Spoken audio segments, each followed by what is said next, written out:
Hi team, welcome to wealth. ഇത് നമ്മുടെ ചാനലിലെ ഫസ്റ്റ് കണ്ടൻറ് ഓറിയൻറ്റഡ് ആയിട്ടുള്ള ഒരു വീഡിയോ ആണ്. ഇതിൽ നമ്മൾ ഡിസ്കസ് ചെയ്യാൻ പോകുന്ന ടോപ്പിക് എന്ന് പറഞ്ഞു കഴിഞ്ഞാൽ മണി സീക്രട്സ് ആണ്. മണി സീക്രട്സ് എന്ന് പറയുമ്പോൾ മണിയായിട്ട് ഡയറക്റ്റായിട്ട് റിലേറ്റ് ചെയ്തിട്ടുള്ള കാര്യങ്ങളും ഇൻഡയറക്റ്റ്ലി റിലേറ്റ് ചെയ്തിട്ടുള്ള കാര്യങ്ങളുമാണ്. അതായത് ഒരു ഫിനാൻഷ്യൽ ഫ്രീഡം അച്ചീവ് ചെയ്യാനായിട്ട് നമ്മൾ എന്തൊക്കെ കാര്യങ്ങൾ ശ്രദ്ധിക്കണം, അല്ലെങ്കിൽ എന്തൊക്കെ പോയിൻ്റാണ് നമ്മൾ ഫോക്കസ് ചെയ്യേണ്ടത് എന്നുള്ള കാര്യങ്ങളൊക്കെയാണ് നമ്മൾ ഇതിനകത്ത് മെയിനായിട്ട് പറയുന്നത്. ഇത് ഞാൻ കുറച്ച് സെലക്റ്റഡ് ആയിട്ടുള്ള കുറച്ച് പോയിൻറ്റ്സ് ആണ് ഇപ്പോൾ ഇതിൽ നിങ്ങൾക്ക് ഷെയർ ചെയ്ത് തരാൻ പോകുന്നത്. അതിൻ്റെ കൂടെ തന്നെ ഞാനിത് 3 ലെവൽസ് ആയിട്ടാണ് ഈ പോയിൻറ്റ്സ് കാറ്റഗറൈസ് ചെയ്തിരിക്കുന്നത്.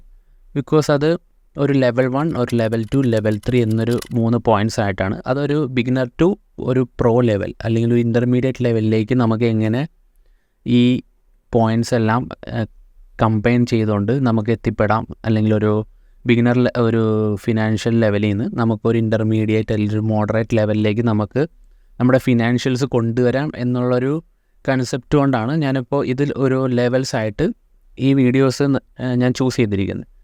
അപ്പോൾ ഇതിന് മേ ബി ലെങ്ത്ത് കൂടുകയാണെങ്കിൽ ഞാൻ 2 പാർട്ടോ അല്ലെങ്കിൽ 3 പാർട്സ് ആയിട്ടായിരിക്കും ഇടാം. സോ അപ്പോൾ ഇത്രയുള്ള നമ്മുടെ ഒരു ഇൻട്രൊഡക്ഷൻ. നമുക്ക് ഇനി വീഡിയോയിലേക്ക് പോവാം.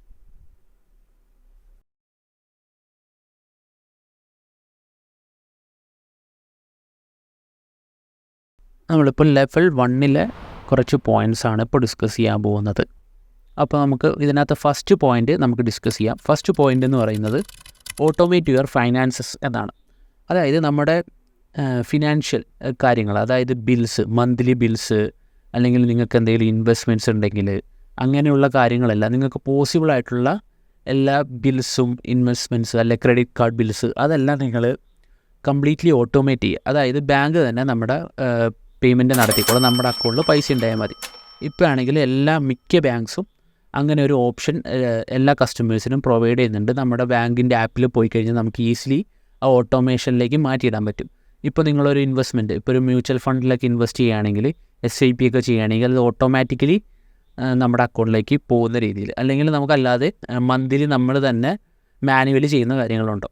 ഇതിൻ്റെ ഗുണം എന്ന് പറഞ്ഞു കഴിഞ്ഞാൽ നിങ്ങളത് എപ്പോഴെങ്കിലും മറന്നു പോയി കഴിഞ്ഞാൽ, ഇപ്പോൾ ക്രെഡിറ്റ് കാർഡ് ബില്ലൊക്കെ മറന്നു പോയാലുള്ള ഇഷ്യൂ എന്ന് പറഞ്ഞാൽ നിങ്ങൾക്ക് ഫൈൻ അടയ്ക്കേണ്ടി വരും. സോ അതുപോലെ തന്നെ ഇപ്പോൾ മ്യൂച്വൽ ഫണ്ട്സ് ഒക്കെ ആണെങ്കിൽ SIP ഒക്കെ ചെയ്യുകയാണെങ്കിൽ, SIP എന്ന് പറഞ്ഞത് സിസ്റ്റമാറ്റിക് ഇൻവെസ്റ്റ്മെൻറ്റ് പ്ലാൻ. ഇതിപ്പോൾ അറിയാത്തവർക്ക് വേണ്ടി പറയുന്നതാണ്. മന്ത്ലി നമ്മൾ ഒരു നിശ്ചിത തുക മ്യൂച്വൽ ഫണ്ട് കമ്പനികൾക്ക് കൊടുക്കണം നമ്മുടെ ഇൻവെസ്റ്റ്മെൻറ്റിൻ്റെ ഭാഗമായിട്ട്. അതാണ് SIP എന്ന് പറയുന്നത്.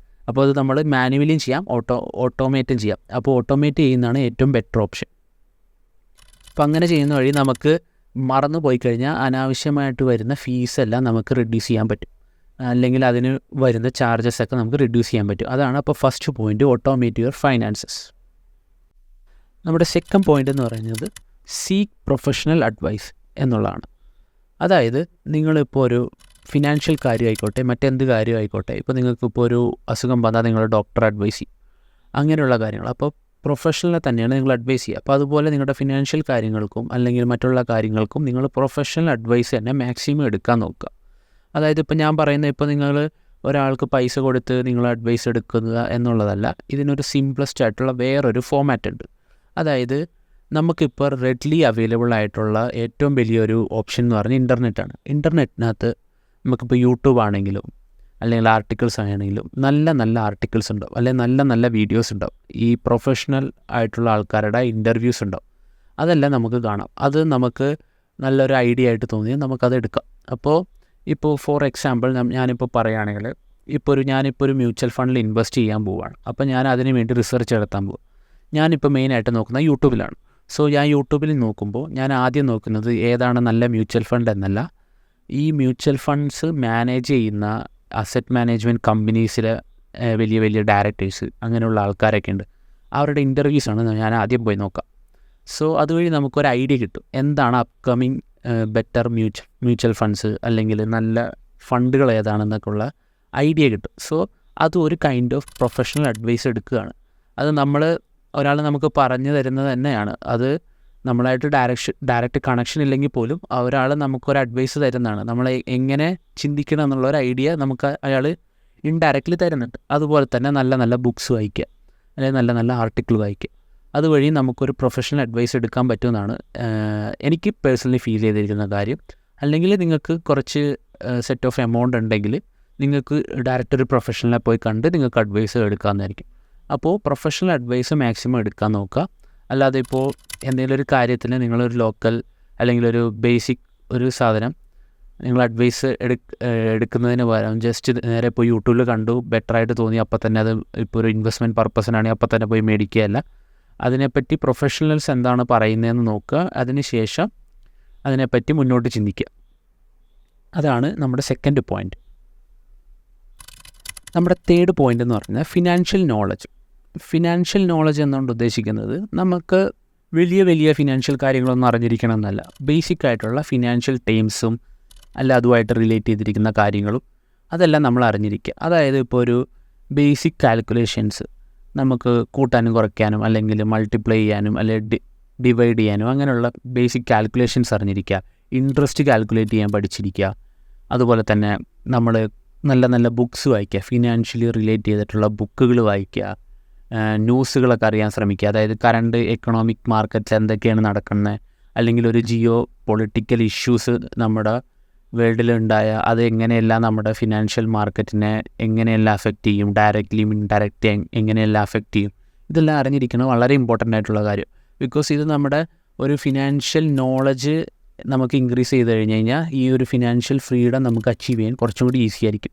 അതുപോലെ തന്നെ ഒരു ഫിനാൻഷ്യൽ നോളജ് ഉണ്ടെങ്കിൽ നമുക്ക് കുറേ ഫ്രോഡായിട്ടുള്ള അല്ലെങ്കിൽ സ്കാമിലൊന്നും നമ്മൾ ചെന്ന് പെടാതിരിക്കും. നമുക്കറിയാൻ പറ്റും ഒരു വെറുതെ ഒരാൾ നമുക്ക് ആർക്കും പൈസ കൊടുത്തി, അത് നമുക്ക് അറിയാവുന്നൊരു കാര്യമാണ്.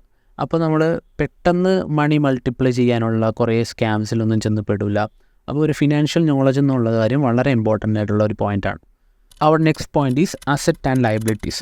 നമ്മുടെ അസറ്റും ലയബിലിറ്റീസും എന്തൊക്കെയാണെന്ന് നമ്മൾ അറിഞ്ഞിരിക്കുക. അത് വളരെ ഇമ്പോർട്ടൻ്റ് ആയിട്ടുള്ള കാര്യമാണ്. നമ്മുടെ ഫിനാൻഷ്യൽ അസറ്റ് കൂടാതെ നമ്മുടെ ഹെൽത്ത്, നമ്മുടെ നോളജ്, നമ്മുടെ ടൈം, ഇതെല്ലാം നമ്മുടെ അസറ്റും ആവാം നമ്മുടെ ലയബിലിറ്റിയും ആവാം. എന്ന് വെച്ച് കഴിഞ്ഞാൽ ഞാനൊന്ന് എക്സ്പ്ലെയിൻ ചെയ്തു തരാം. ഫിനാൻഷ്യൽ അസറ്റിൻ്റെ ആ പോർഷൻ അങ്ങോട്ട് മാറ്റി വയ്ക്കുക. നമ്മുടെ ടൈം നമ്മളെങ്ങനെ യൂസ് ചെയ്യുന്നോ അതിനനുസരിച്ച് നമ്മുടെ ടൈം നമ്മുടെ അസറ്റും ആവും നമ്മുടെ ലയബിലിറ്റി ആവും. നമ്മളിപ്പോൾ ടൈം വേസ്റ്റ് ചെയ്ത് കഴിഞ്ഞാൽ നമുക്കതൊരു ലയബിലിറ്റി തന്നെയാണ്. അതുപോലെ തന്നെ നമ്മുടെ ഹെൽത്ത് നമ്മൾ പ്രോപ്പറായിട്ട് കെയർ ചെയ്തില്ലെങ്കിൽ നമുക്കതൊരു ലയബിലിറ്റി ആവും. നല്ല രീതിയിൽ കെയർ ചെയ്താൽ നമുക്കതൊരു അസറ്റും ആവും. അതുപോലെ തന്നെ നമ്മുടെ നോളജ് നമ്മൾ എപ്പോഴും അപ്ഡേറ്റ് ചെയ്തുകൊണ്ടിരുന്നില്ലെങ്കിൽ നമ്മൾ ഇപ്പോഴത്തെ കണ്ടീഷനിൽ നമ്മൾ ശരിക്കും ബാക്കോട്ട് പോകും. ഇപ്പോൾ എന്ന് പറഞ്ഞാൽ വളരെ അപ്ഡേറ്റഡ് ആയിട്ടുള്ള മാർക്കറ്റാണ് നമ്മുടെ വേൾഡിലെല്ലാം. സോ അങ്ങനെ നമ്മുടെ നോളജ് അപ്ഡേറ്റ് ചെയ്യുന്നതിനനുസരിച്ച് നമുക്ക് മുന്നോട്ട് പോകാൻ പറ്റുള്ളൂ. അപ്പോൾ അതുകൊണ്ട് നമ്മുടെ നോളജ് നമ്മൾ പ്രോപ്പറായിട്ടുള്ള രീതിയിൽ അപ്ഡേറ്റ് ചെയ്തില്ലെങ്കിൽ അത് നമുക്കൊരു ലയബിലിറ്റി ആയില്ലെങ്കിൽ പോലും നമ്മളത് പുറകോട്ട് വലിക്കും. സോ അത് വളരെ ഇമ്പോർട്ടൻ്റ് ആയിട്ടുള്ള കാര്യം. നമ്മൾ പക്ഷേ നോളജ് അപ്ഡേറ്റ് ചെയ്ത് കഴിഞ്ഞാൽ നമുക്കതൊരു ശരിക്കൊരു അസറ്റ് തന്നെയാണ്. നമ്മുടെ നോളജ് വെച്ച് നമുക്ക് മൾട്ടിപ്പിൾ ഇൻകംസ് ഒക്കെ ക്രിയേറ്റ് ചെയ്യാനൊക്കെ ഒരു ഓപ്ഷൻ നമുക്ക് കിട്ടും. സോ അതാണ് നമ്മുടെ അസറ്റ് ആൻഡ് ലയബിലിറ്റീനകത്ത് അറിഞ്ഞിരിക്കേണ്ട വേറൊരു ഇമ്പോർട്ടൻ്റ് കാര്യം. നമ്മുടെ ഫിനാൻഷ്യൽ അസറ്റും ലയബിലിറ്റിയും മാത്രമല്ല, അസറ്റ് ആൻഡ് ലയബിലിറ്റിയിൽ വരെ ഈ പറഞ്ഞ കാര്യങ്ങളും വരും. അതുപോലെ തന്നെ ഈ ഫിനാൻഷ്യൽ അസറ്റിലേക്ക് വരുമ്പോൾ നമുക്ക് എന്തൊക്കെ അസറ്റ്സ് ഉണ്ട് എന്നുള്ള കാര്യം നമ്മൾ വ്യക്തമായിട്ടുള്ള ഒരറിവുണ്ടായിരിക്കണം. എന്നാലാണ് നമുക്കൊരു ക്രൈസിസ് വന്നു കഴിഞ്ഞാൽ നമുക്കത് മാനേജ് ചെയ്യാൻ പറ്റുള്ളൂ. അതുപോലെ തന്നെ ലയബിലിറ്റീസ് എന്തൊക്കെയുണ്ടെന്ന് നമ്മൾ വ്യക്തമായിട്ട് അറിഞ്ഞിരിക്കണം. എന്നാലാണ് നമുക്ക് ആ ലയബിലിറ്റീസ് എങ്ങനെ മറികടക്കാമെന്ന് നമുക്ക് ഒരു ഐഡിയ അല്ലെങ്കിൽ നമുക്ക് അതിലേക്ക് എത്തിപ്പെടാൻ പറ്റുള്ളൂ. എങ്ങനെ അതിനെ ഓവർകം ചെയ്യാമെന്നുള്ള ഒരു സ്റ്റേജിലേക്ക് നമുക്ക് എത്തിപ്പെടാൻ പറ്റുള്ളൂ. അതാണ് നമ്മുടെ ഫോർത്ത് പോയിൻ്റ്.